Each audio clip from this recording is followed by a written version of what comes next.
বাংলা এবং বাঙালিদের প্রতি যে আক্রমণ বিজেপি, তার বিরুদ্ধে রাজনৈতিক আন্দোলন হবে না বলার থাকতো তাহলে জানাতে পারতেন। তারা সেনাবাহিনী এসে মঞ্চ খুলছেন, ব্যাপারটা দৃষ্টিকটু না? যদি মঞ্চ খুলতেও হতো আমাদেরকে বললে আমাদের প্যান্ডেল যারা করেছেন তারাই খুলে দিত। রবীন্দ্রনাথের ভাষাকে, নজরুলের ভাষাকে যদি কেউ ভাবে বাংলাদেশি ভাষা, তাহলে তার বিরুদ্ধে আন্দোলন হবে না।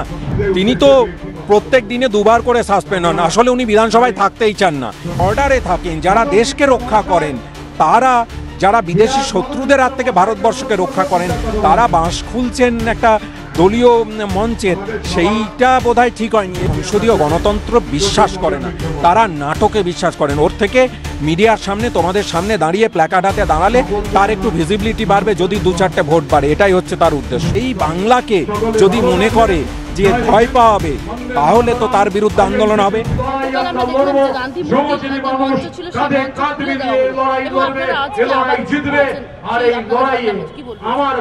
বাংলা এবং বাঙালিদের প্রতি যে আক্রমণ বিজেপি, তার বিরুদ্ধে রাজনৈতিক আন্দোলন হবে না।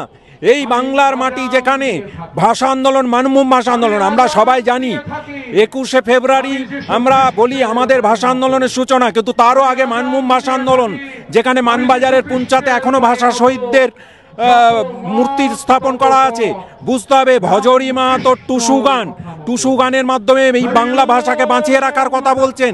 সেই ভাষাকে, রবীন্দ্রনাথের ভাষাকে, নজরুলের ভাষাকে যদি কেউ ভাবে বাংলাদেশি ভাষা, তাহলে তার বিরুদ্ধে আন্দোলন হবে না।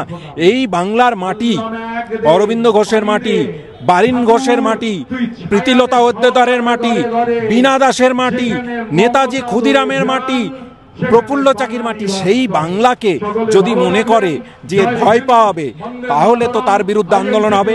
এই বাঙালিদের রক্তের বিনিময়ে ভারতবর্ষের স্বাধীনতা পেয়েছি, এবং আগামী দিনে যদি দরকার পড়ে আমাদের ভাষাকে রক্ষা করতে, আমাদের মাতৃভূমিকে রক্ষা করতে এবং বাঙালি সত্তাকে রক্ষা করতে আবার রক্ত দিতে হলে বাঙালি জাতি রক্ত দিতে প্রস্তুত। একটা বিষয় উঠে আসছে, যেখানে বলা হচ্ছে যে আর্মিরা একটা সময়সীমা বেঁধে দিয়েছে। মুখ্যমন্ত্রী গতকাল এসে যেভাবে বলেছেন, সেই নিয়ে বিজেপি